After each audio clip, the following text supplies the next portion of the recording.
छोटू सिर्फ 10 साल का था जब उसके माता पिता एक सड़क दुर्घटना में देहांत हो गया था। छोटू का बड़ा भाई रवि उसकी देखभाल करता, लेकिन रवि की शादी के कुछ साल बाद ही रवि भी एक बीमारी से गुजर रहा था। अब छोटू की भाभी प्रिया ही छोटू के लिए सब कुछ थी, माँ, बहन और पिता की तरह एक सहारा। प्रिया ने कभी ये महसूस नहीं होने दिया कि छोटू एक अनाथ है।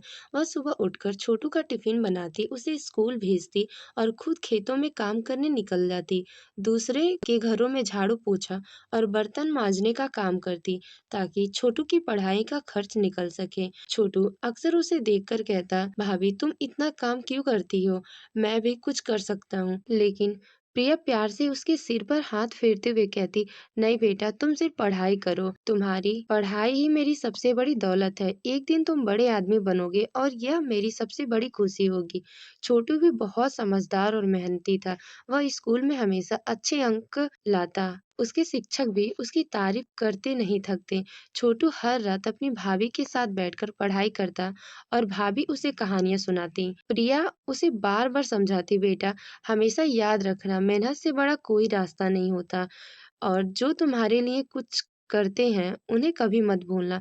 छोटू इन बातों को दिल से लगा लेता है। समय बीतता और छोटू ने अच्छी अंक से कॉलेज में दाखिला लिया। प्रिया ने अपनी सारी जमा पूंजी उसकी पढ़ाई में लगा दी। वह अपने गहने तक बेचकर उसकी फीस भरती रही। छोटू भी मेहनत करता रहा और एक दिन एक बड़ी कंपनी में नौकरी मिल गई। छोटू ने अपनी भाभी को फोन पर खुशखबरी दी, भाभी मैं नौकरी पा गया हूँ, मेरी तनख्वाह 50,000 रुपए है। यह सुनकर प्रिया की आंखों में खुशी के आंसू झलक पड़े। उसे लगा कि उसकी सारी मेहनत रंग लाई। छोटू ने वादा किया कि वह अपने गांव लौटकर उनकी हर परेशानियों को खत्म कर देगा। नौकरी लगने के 1 साल बाद छोटू पहली बार गांव लौटा। उसका चेहरा खुशी से चमक रहा था और हाथों में एक बैग था।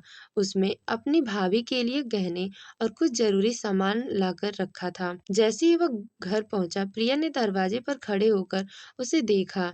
उसकी आंखों में ममता और खुशी झलक रही थी। छोटू ने तुरंत आगे बढ़कर उसके पैर छुए और कहा, भाभी देखो मैं तुम्हारे लिए कुछ लाया हूँ। प्रिया ने बैग खोलकर देखा तो उसमें गहने और रोजमर्रा की चीजें थीं।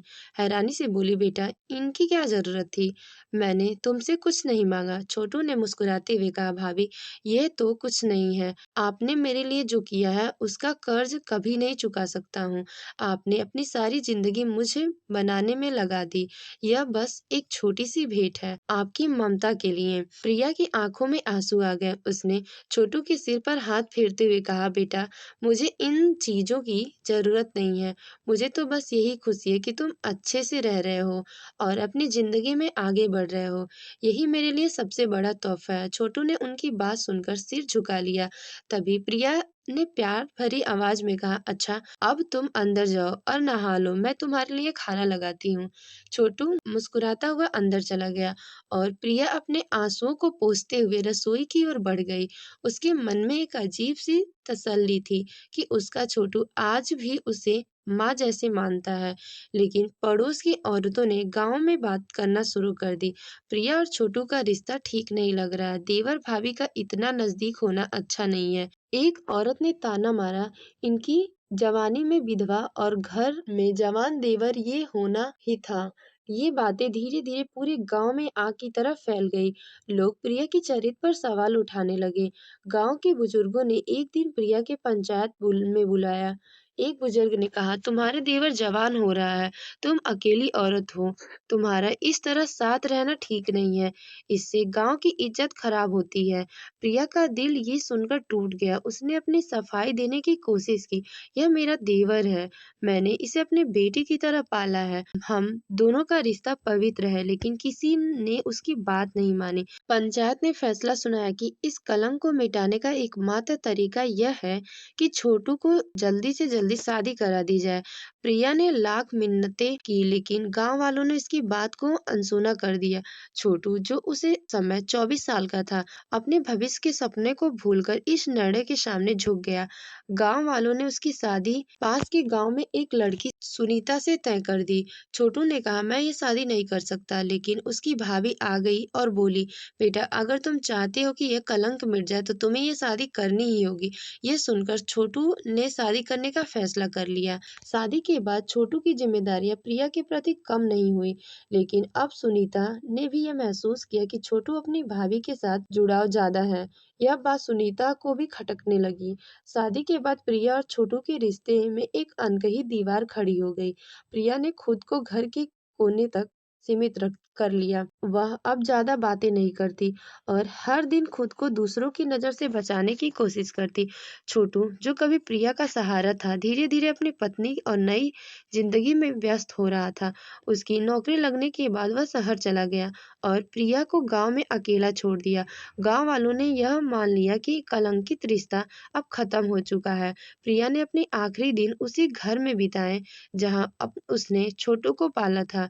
उसकी हालत धीरे धीरे बिगड़ने लगी। एक दिन जब छोटू को खबर मिली कि प्रिया बहुत बीमार है, वह तुरंत शहर से घर के लिए निकल गया। जब वह घर पहुंचा तो प्रिया खाट पर लेटी हुई थी। उसका शरीर कमजोर हो चुका था, लेकिन उसके चेहरे पर वही ममता भरी मुस्कान थी। वह प्रिया के पास बैठकर फूट फूट कर रोया और बोला, भाभी, मुझे माफ कर दो। मैंने तुम्हारे लिए कुछ नहीं किया। मैं तुम्हारा दर्द नहीं समझ पाया। प्रिया ने उसकी आंखों में देखा और मुस्कुराते हुए कहा, तुमने कुछ गलत नहीं किया बेटा। यह दुनिया ऐसी ही है। मैं बस खुश हूँ कि तुमने अपनी जिंदगी बना ली। लेकिन एक बात हमेशा याद रखना, प्यार और त्याग को कोई कलंक नहीं मिटा सकता। ये कहते हुए प्रिया ने अपनी आंखें हमेशा के लिए बंद कर ली। प्रिया के जाने के बाद छोटू को एहसास हुआ कि क्या खोया खो दिया है। उसने गांव में एक बड़ा स्कूल खोला और उसका नाम प्रिया विद्या मंदिर रखा। हर बार वह बच्चों को यही सिखाता कि रिश्तों को कलंकित करने वालों को बदनाम आसान नहीं होता, लेकिन हम अपने त्याग और मेहनत से उनकी सोच को जरूर बदल सकते हैं। छोटू ने प्रिया की ममता और प्यार को हमेशा के लिए अमर कर दिया, लेकिन उसकी आत्मा पर वह कलंक और पछतावा का बोझ हमेशा बना रहा। तो दोस्तों, आपको ये कहानी कैसी लगी कमेंट करके जरूर बताएं। कहानी अच्छी लगी हो तो वीडियो को लाइक करें, शेयर करें और हमारे चैनल स्टोरी विद आरजी को सब्सक्राइब जरूर करें। Thanks for watching.